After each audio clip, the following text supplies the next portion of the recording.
네, 안녕하십니까.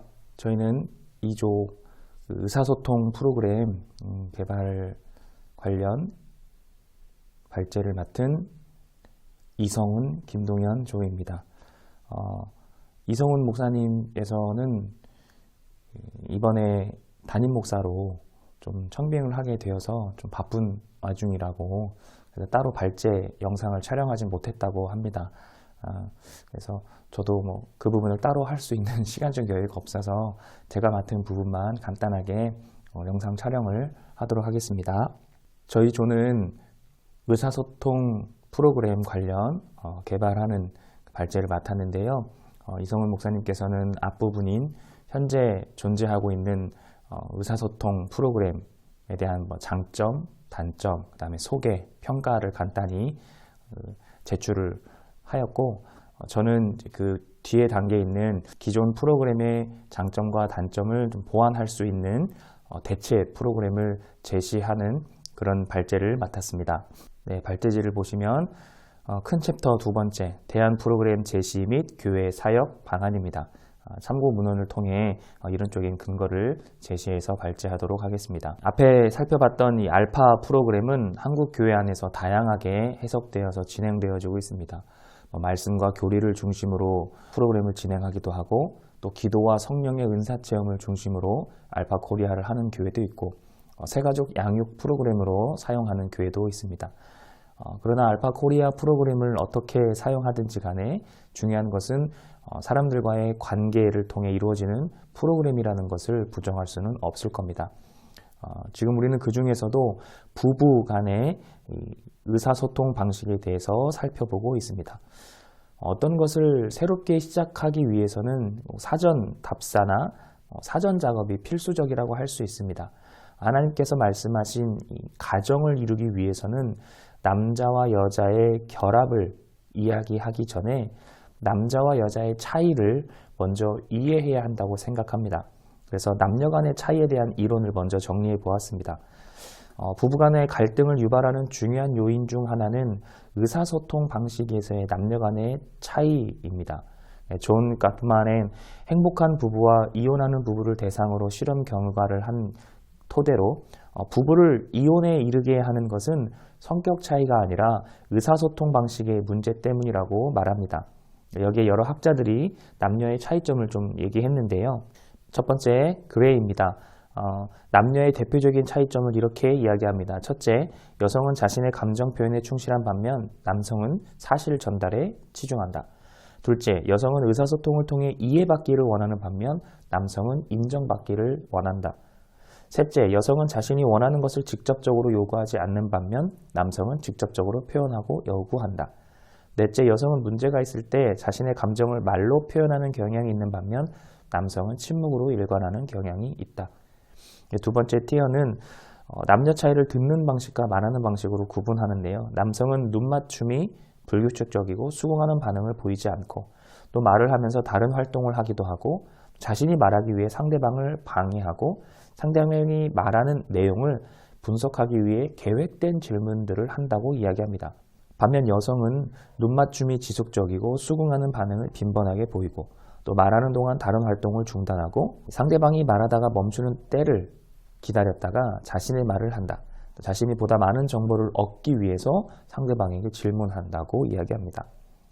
남녀 간의 이러한 차이를 보이는 이유는 남성은 관계에서 지배성을 확보하기 위해 보다 경쟁적인 방식으로 의사소통을 이루어가고 여성은 친밀한 관계 형성을 위해 우호적인 방식으로 소통하기 때문이라고 티어는 이야기합니다. 테네는 남녀 간의 차이를 경쟁 대 유대에 대입되는 구조로 설명합니다. 전통적으로 위계화된 사회에서 많은 시간을 보내야 했던 남성은 일반적으로 경쟁적인 태도에 길들여져 있고 그러다 보니 의사소통 방식에서도 상위의 지위를 차지하기 위한 의도가 내재되어 있다고 이야기합니다. 따라서 남성에게 있어 이 감정은 연약함의 표시로 해석되어질 수도 있기 때문에 남성은 일반적으로 자신의 감정에 대해 이야기하는 것이 익숙하지 않다. 반면 여성은 상호 간의 친밀한 유대감을 중요시 여깁니다. 현대사회에서 여성도 보다 상위의 지위를 차지하는 데 관심이 없는 것은 아니지만 가족 내 역할도 여성의 삶의 중요한 부분을 차지합니다. 따라서 여성은 관계를 중시하므로 이 관계 형성을 위해 가족 내에서 여성은 주로 말을 하는 입장이 된다는 거죠. 이러한 남자와 여자의 차이점을 먼저 이해하고 서로에게 다가가고 서로에게 대화하고 의사소통을 해야 그 다음 단계, 행복한 가정, 즐거운 가정 생활을 이룰 수 있지 않을까 생각해 봅니다. 두 번째, 새로운 프로그램 개발입니다. 이것은 제가 예전부터 꿈꿔왔던 실제 미래 목회에서 적용되어지고 또 이름까지도 지어놓은 하나의 프로그램명인데요. 의인 공동체 사역입니다. 위에서 살펴본 내용들을 토대로 교회에서 실제로 적용시켜 나갈 프로그램입니다. 이 의인 공동체, 의인이란 단어에는 두 가지 의미가 있습니다. 첫 번째, 하나님과의 관계가 올바른 사람. 성경에서 의인이라 하면 하나님과의 관계가 올바른 사람을 의미합니다. 그래서 우리가 하나님의 백성으로서 의인이 되어가는 과정 속에 있기 때문에 의인의 과정으로서의 살아가는 삶을 살아가기 때문에 부부 역시도 그런 과정이 훈련이 필요하다. 그래서 그런 의인이라는 의미가 있고요. 두 번째는 이 의인이란 뜻이 의견 차이를 인정하는 공동체. 그래서 의인이라고 지어봤습니다. 남자와 여자가 가지고 있는 기질의 차이를 먼저 인정하고 남자와 여자가 생각하고 말하고 행동하는 면에 있어서 기본적으로 차이가 있다는 것을 인정하는 것이 우선시 되어야 그 다음에 의사소통으로 나아갈 수 있다고 생각합니다. 그래서 서로 자신을 이해해 주길 바라기보다 내가 먼저 상대방을 인정하는 것이 하나님의 백성으로서의 살아가야 하는 삶의 기본 자세가 아닐까 생각해 봅니다. 의인 공동체 사역의 목적, 내용, 방법입니다. 성경 말씀을 쉽게 이해하기 위해서는 성경이 쓰여진 당시의 문화적 배경을 먼저 알고 있으면 이해가 더 쉽고 빠릅니다. 물론 성경을 해석하는 면도 달라집니다. 남자와 여자가 서로 인정하려면 남자와 여자의 기질에 대해서 먼저 알고 있어야 된다고 생각이 됩니다. 말씀의 기독교적인 관점에 국한되지 않고 심리적으로 또 교육학적으로 남자와 여자의 차이에 대해서 먼저 알아야 된다고 생각합니다. 그래서 무조건적인 사랑이 아니라 이해하려고 노력하는 와중에 상대방을 인정하게 되어서 서로 사랑하게 되는 진정한 소통의 장을 마련하는 그런 프로그램을 만들고자 합니다. 의인 공동체 사역의 내용 및 방법입니다. 단계별로 좀 적용을 해보고 싶습니다. 1단계는 기본적인 남자와 여자의 차이점 알아가기, 교육학적 방법을 통해 남자와 여자의 일반적이고 보편적인 어떤 심리 상태나 언어 습관 등을 서로에 대한 차이점을 배워가는 시간을 가져보면 좋을 것 같습니다. 2단계는 자신의 삶을 서로 나누는 겁니다. 빠르면 20년 넘게, 늦으면 30년, 40년 넘게 서로 다른 환경, 서로 다른 가정 환경에서 배우고 자라온 사람들이 만났습니다.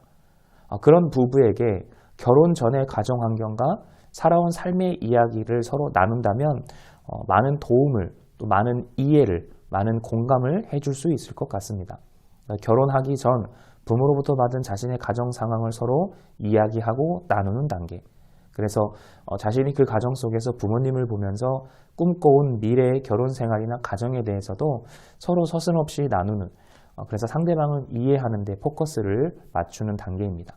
3단계는 나 자신을 표현하기입니다. 우리나라 사람들은 자신의 감정을 표현하는 것이 익숙하지 않죠.